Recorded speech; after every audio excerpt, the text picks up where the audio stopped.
बिस्मिल्लाहिर्रहमानिर्रहीम। अस्सलाम वालेकुम नाज़रीन, मैं Malik Farooq Ahmed Pamar, advocate high court. आज एक नए टॉपिक के साथ हाज़िर हूँ। हमारा आज का टॉपिक है रिट क्या है और इसकी कितनी किस्में। मेरा आज का टॉपिक डिस्कस करने का ऑब्जेक्टिव ये है कि जब भी हाई कोर्ट में हम रिट मूव करते हैं या फाइल करते हैं तो हमें नहीं पता होता बाज़ औक़ात कि ये कौन सी किस्म है या किस टाइप के तहत हम जो है रिट मूव कर रहे हैं। सबसे पहले हम ये समझते हैं कि ये जो रिट है वो कॉन्स्टिट्यूशन ऑफ पाकिस्तान 1973 के आर्टिकल 199 के तहत हम दायर करते हैं। आर्टिकल 199 ये कहता है कि जब भी किसी एग्रीव्ड पार्टी के पास कोई एडिक्वेट रेमेडी अवेलेबल ना हो तो वो रिट मूव कर सकती है। अब जो इसकी वर्डिंग है कॉन्स्टिट्यूशन के अंदर वो ये कहती है, subject to the constitution a high court में make if it is satisfied that no other adequate remedies provided by the law. यानी हाई कोर्ट अगर मुतमईन हो जाती है या आप हाई कोर्ट को सेटिस्फाइड कर देते हैं कि आपके पास कोई और रेमेडी अवेलेबल नहीं थी तो कोर्ट आपकी रिट को एंटरटेन करती है, अदरवाइज वो इसको खारिज भी कर सकती है। तो इसका सबसे बेहतरीन सोल्यूशन ये है कि अगर आप किसी डिपार्टमेंट के खिलाफ, किसी गवर्नमेंट अथॉरिटी के खिलाफ आए हैं तो उस डिपार्टमेंट की जो आपके पास रेमेडी लीगल अवेलेबल है आप उसको एग्जॉस्ट करके आएँ। तो उसमें एटलीस्ट जो मिनिमम आप कर सकते हैं वो उस अथॉरिटी या उस पर्सन के खिलाफ जिससे आपको ग्रीवियंस है उसके खिलाफ उस रेलिवेंट डिपार्टमेंट के अंदर एप्लीकेशन ज़रूर मूव करें और उसकी जो अटेस्टेड कॉपी है वो पिटिशन के साथ अटैच करें, या जो जिस कॉपी के ऊपर उसका दायरी नंबर है यानी जो रिसीविंग वो डिपार्टमेंट करता है आपके एप्लीकेशन की, वो आप उस पिटिशन के साथ अटैच करें। अब हम मज़ीद देखते हैं कि इसको दायर कौन कर सकता है। इसमें जिस तरह मैंने इनिशियली कहा और आर्टिकल 199 कहता है कि एग्रीव्ड पार्टी ही कर सकती है। ये नहीं है कि अगर आपको ग्रीवियंस नहीं है और आप ग्रीवियंस एक्स को है और आप बतौर वाई जाके आप उसको रिट मूव कर दें तो ये आप नहीं कर सकते। बतौर कौंसल जो है एडवोकेट अपने पिटिशनर के बिहाफ के ऊपर उसको प्रेजेंट करता है, लेकिन उसमें जो पिटिशनर है, जो साइल है, अब वो एग्रीव्ड पर्सन ही होना चाहिए। लेकिन इसमें एक एक्सेप्शन है, इसमें जो इसकी 5 टाइप्स हैं रिट की, जिसमें मैंडामस है, रिट ऑफ प्रोहिबिटो है, हैबियस कॉर्पस है, रिट ऑफ क्वो वारंटो है और रिट ऑफ सर्चोराई। इसमें 2 रिट ऐसी हैं जिनमें एग्रीव्ड पर्सन का होना ज़रूरी नहीं है, कोई ऑल्टरनेट पर्सन भी उसकी जगह रिट मूव कर सकता है। वो कौन सी रिट्स हैं इंशाल्लाह हम इस जो सेशन हमारा क्लोज़ होगा आज का, इस लेक्चर के अंदर इंशाल्लाह हम इसको ज़रूर डिस्कस करेंगे। और अब हम इसकी जो है जो टाइप्स हैं रिट की उसके बारे में जो है हम डिस्कस करते हैं। सबसे पहले हम रिट ऑफ मैंडामस को डिस्कस करते हैं। रिट ऑफ मैंडामस जो है आर्टिकल 199 का जो क्लास 1 है उसका सब क्लास ए इसको डील करता है और ये कहता है, on the application of N agreed party high court can make an order directing a person performing with the territorial jurisdiction of the court function in connection with the affairs of federation of province or a local authority to refrain from doing anything he is not permitted by law to do or to do anything which he is permitted by law to do। ये writ of mandamus जो है describe करती है या allow करती है कि कोई एग्रीड पर्सन हाई कोर्ट में जाके किसी भी गवर्नमेंट जो फेडरल या उसका प्रोविंशियल डिपार्टमेंट है उसके खिलाफ अगर वो कोई ऐसा काम, आपका ऐसा काम जो कानून उसको इजाज़त देता है करने की कि उसे करना चाहिए, तो कोर्ट डायरेक्शन दे सकती है कि उसको ये काम इन अकॉर्डिंग टू दैट करें अगर वो नहीं कर रहा। और अगर वो कोई ऐसा काम कर रहा है जो उसको कानून इजाज़त नहीं देता तो उसे उसको रिफ्रेन कर सकती है कोर्ट कि वो ये काम ना करे। अब इसमें नेक्स्ट हम आर्टिकल 199 का सबसेक्शन 1 और क्लास ए का सब क्लास जो 2 है वो हम डिस्कस करते हैं। और ये जो क्लास है रिट ऑफ प्रोहिबिटो को डील करता है और उसमें जो हमने फर्स्ट डिस्कस किया था उसमें जो जायज़ काम है, जो कानूनी काम है, जिसकी कानून इजाज़त देता है तो उसके करने के बारे में था। इसमें कोई गैर कानूनी काम कोई एजेंसी या डिपार्टमेंट या गवर्नमेंट ऑफिशियल्स कोई कर रहे हैं तो उससे बाजू ममनू करती है कोर्ट। तो अब अभी देखते हैं कॉन्स्टिट्यूशन क्या कहता है इसके बारे में। On the application of any aggrieved party high court can make an order declaring that an act done or proceeding taken within the territorial jurisdiction of the High Court by a person performing function in connection with the affairs of federation, a province or local authority has been done or taken without lawful authority and is of no legal effect. तो article का ये हिस्सा जो writ of प्रोविटो को deal करता है वो ये कहता है हाई कोर्ट डायरेक्ट कर सकती है किसी भी अथॉरिटी को जो उसकी जुरिस्डिक्शन में फॉल करती है किसी भी ऐसे गैर कानूनी काम से जो उसकी जुरिस्डिक्शन में नहीं है और वो परफॉर्म कर रहा है और वो करने की कोशिश कर रहा है तो उसको प्रोहिबिट कर सकती है, उसको मना कर सकती है कि ये आपकी डोमेन में नहीं है, तो आप ये काम नहीं कर सकते। और ये कब करेगी हाई कोर्ट? जब हाई कोर्ट को कोई एग्रीड पार्टी एप्लीकेशन जो है देगी या पिटिशन मूव करेगी हाई कोर्ट में, तो हाई कोर्ट उसको मना कर सकता है। अब जो रिट ऑफ हैबियस कॉर्पस है उसको आर्टिकल 199 का क्लास बी और उसका जो सब क्लास 1 है वो ये डील करता है। वो ये कहता है on the application of any person make an order. जैसे मैंने पहले कहा था कि कुछ रिट हैं, 2 रिट हैं जो जिसमें जो है ना कोई भी पर्सन एप्लीकेशन दे सकता है, उसमें एग्रीड होना ज़रूरी नहीं है। तो उसमें से एक जो ये है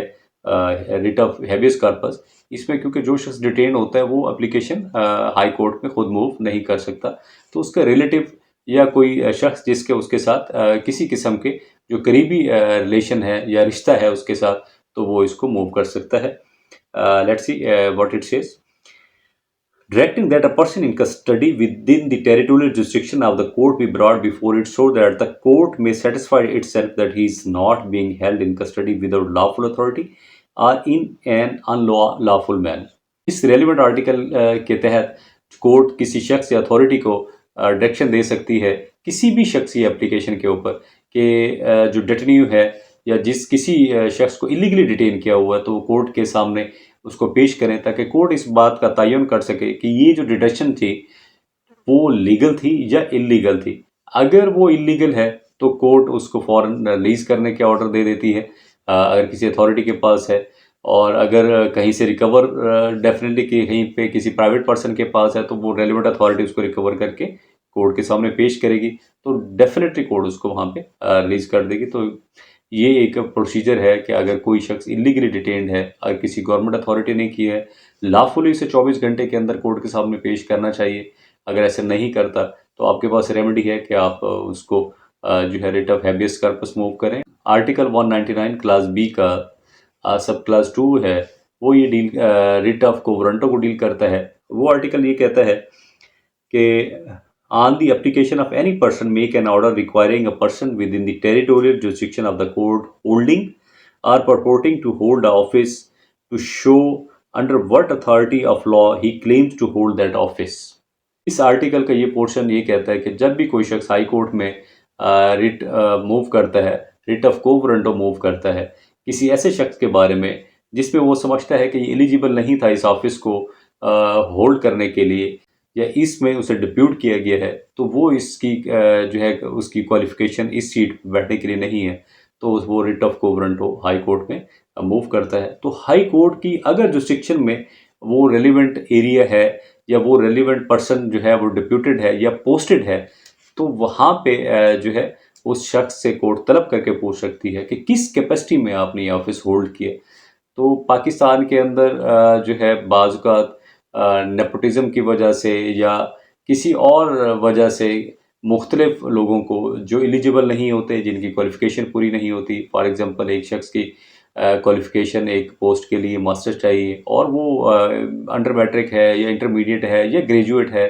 मास्टर नहीं है और वो उस सीट के ऊपर विराजमान है, उस ऑफिस को होल्ड किए हुए है, तो कोर्ट उसको वहाँ से जो है वो टर्मिनेट कर सकती है, डिसमिस कर सकती है on the application of any person. तो ये जो है 4 जो हमने रिट्स एंड डिस्कस की। अब मज़ीद जो एक 5th टाइप है that is called writ of certiorari. Writ of certiorari जो आर्टिकल 199 का क्लास सी है वो इसको डील करता है। क्लास सी ये कहता है कि on the application of any agreed person. अब इसमें फिर वही वाली बात है कि एग्रीड पर्सन ही इस रिट को दायर कर सकता है या फाइल कर सकता है थ्रू काउंसिल। और अब मज़ीद हम ये देखते हैं make an order giving such direction to any person or authority including any government exercising any power or perform any function in or in relation to any territory within the jurisdiction of that court as may be appropriate for the enforcement of any of the fundamental rights conferred by this chapter. Article 199 का class C वो ये कहता है कि जब भी किसी शख्स के फंडामेंटल राइट्स इन्फ्रिंज होते हैं किसी भी गवर्नमेंट अथॉरिटी की वजह से, या कोई गवर्नमेंट अथॉरिटी किसी शख्स के फंडामेंटल राइट्स इन्फ्रिंज करती है, तो वो शख्स या वो अग्रीव्ड पर्सन हाई कोर्ट में रिट ऑफ सर्चराई मूव कर सकती है। और इस रिट के तहत हाई कोर्ट, अगर वो अथॉरिटी उसके जुरिस्डिक्शन में है, तो डेफिनेटली उसको कॉल करेगी और उससे पूछेगी कि ये जो है किस ज़ाब्ते के तहत या किस अथॉरिटी के तहत आपने ये जो फंडामेंटल राइट्स हैं वो इस शख्स के या इस जो एग्रीव्ड शख्स के आपने इन्फ्रिंज की हैं, या ये या अगर उस अथॉरिटी ने कोई ऐसा ऑर्डर पास की है जिसकी वजह से उसके फंडामेंटल राइट्स इफ़ेक्ट हुए हैं, तो वो हाई कोर्ट डेफिनेटली उस अथॉरिटी से ये पूछ सकती है कि ये जो आपने ऑर्डर की है वो किस कैपेसिटी में की है, किस अथॉरिटी के तहत की है, तो उसकी जस्टिफिकेशन दें। किस ज़ाब्ते के तहत की है उसकी जस्टिफिकेशन दें। तो हाई कोर्ट उसके इस कंडक्ट या इस एक्शन का उससे सर्टिफिकेट डिमांड करती है, that is called writ of certiorari. ये 5 रिट्स थी जो आज हमने डिस्कस की हैं। तो मज़ीद इसके अंदर जो है जो आर्टिकल 199 का क्लास 2 है वो ये डिस्कस करता है, subject to the constitution the right to move a high court for the enforcement of any of the fundamental rights conferred by chapter 1 or part of 2 shall not be abridged। Article 199 का जो ये हिस्सा है वो ये कहता है कि subject to constitution fundamental rights को पर अमल दरामद करने के लिए या फंडामेंटल राइट्स को इन्फोर्स करने के लिए हाई कोर्ट को हरकत में लिया जा सकता है, जो कि चैप्टर 1 के पार्ट 2 के ज़रिए नाफिज़ुल अमल है और इसको अब्रिज नहीं किया जा सकता। इसमें जो आर्टिकल 199 का क्लास 3 है, तो वो ये कह के हाई कोर्ट किसी ऐसे शख्स की दरख्वास्त पर अमल दरामद नहीं कर सकता जो उसने किसी आर्म फोर्सेस के किसी पर्सन के अगेंस्ट, किसी डिपार्टमेंट के अगेंस्ट दी हो, जिससे उसका कोई सैलरी का मैटर लिंक्ड हो, या कोई ऐसा एक्शन जो या उसकी एम्प्लॉयमेंट का कोई मैटर उसके साथ लिंक्ड हो, या कोई ऐसा मैटर जो डिपार्टमेंट ने उस शख्स के खिलाफ जो अपने ज़ाब्ते के खिलाफ लिया हो, तो उस इन मैटर्स में जो है अब कोई भी शख्स जो है आर्म फोर्सेस के अगेंस्ट या आर्मी के अगेंस्ट जो हाई कोर्ट में एप्लीकेशन मूव नहीं कर सकता। अब इसमें जो क्लास 4 है वो ये कहता है कि where an application is made to high court for an order under paragraph A और पैराग्राफ सी ऑफ क्लास 1, यानी अगर हाई कोर्ट पैराग्राफ ए और सी क्लास 1 के तहत कोई ऑर्डर करती है, तो उसके बारे में मज़ीद जो है आर्टिकल ये कहता है, जो इसका 4 का क्लास बी है, आर्टिकल 199 का जो क्लास 4 है उसका सब क्लास बी है, वो ये कहता है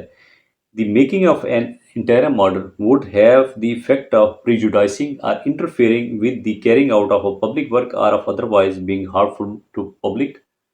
interest or of impeding of the assessment or collection of public revenue. The court shall not make an interim order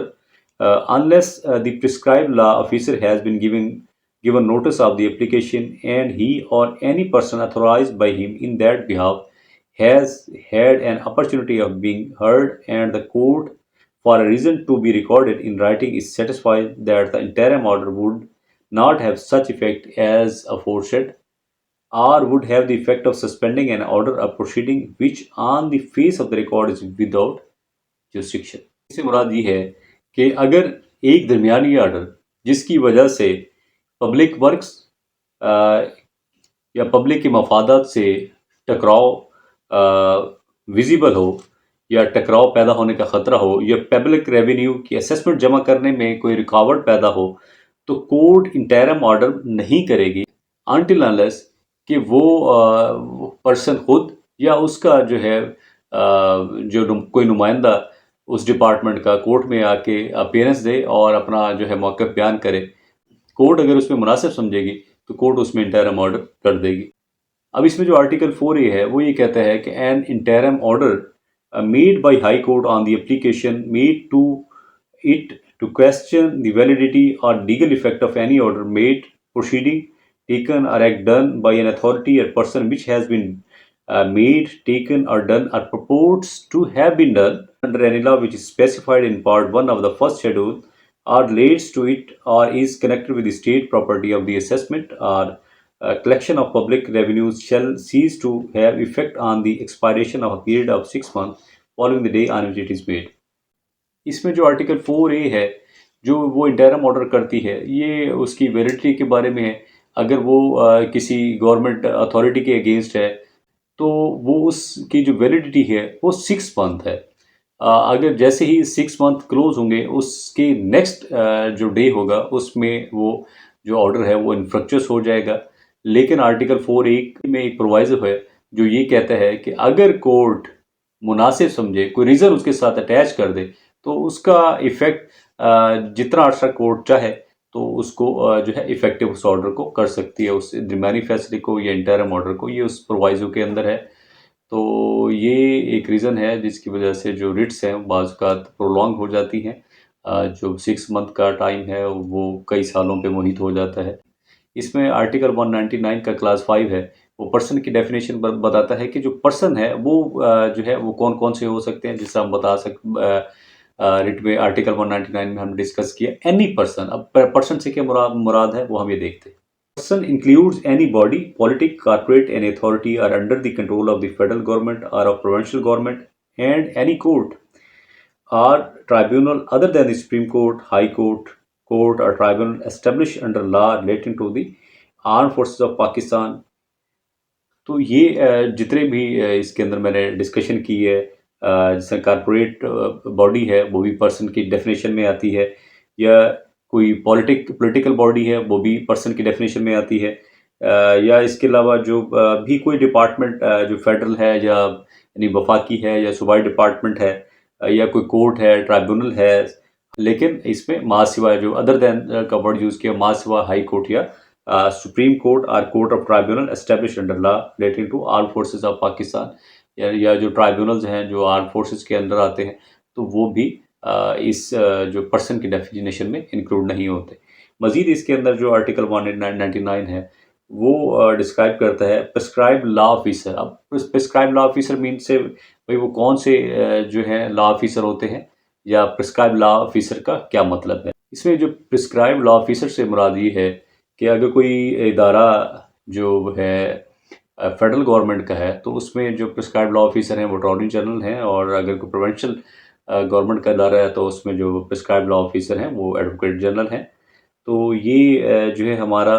आज का टॉपिक था आर्टिकल 199, जिसको हमने डिस्कस किया, और इसमें हमने टाइप्स ऑफ रिट भी डिस्कस की। मैं उम्मीद करता हूँ कि आपने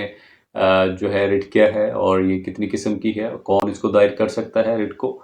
तो मैं उम्मीद करता हूँ कि आपने इस टॉपिक को सही जो है इसकी अंडरस्टैंडिंग ली होगी, और मेरी जो कोशिश है उसका आपको फ़ायदा हुआ होगा। और अगर कोई क्वेरी आपकी रह गई है तो आप मुझे जो है मेरे चैनल को सब्सक्राइब करें और उसमें अपनी क्वेरी ड्रॉप करें। इंशाल्लाह मैं इसका जवाब आपको ज़रूर दूंगा, और तब तक के लिए इजाज़त चाहूँगा। अपना ख्याल रखिएगा। अल्लाह हाफिज़।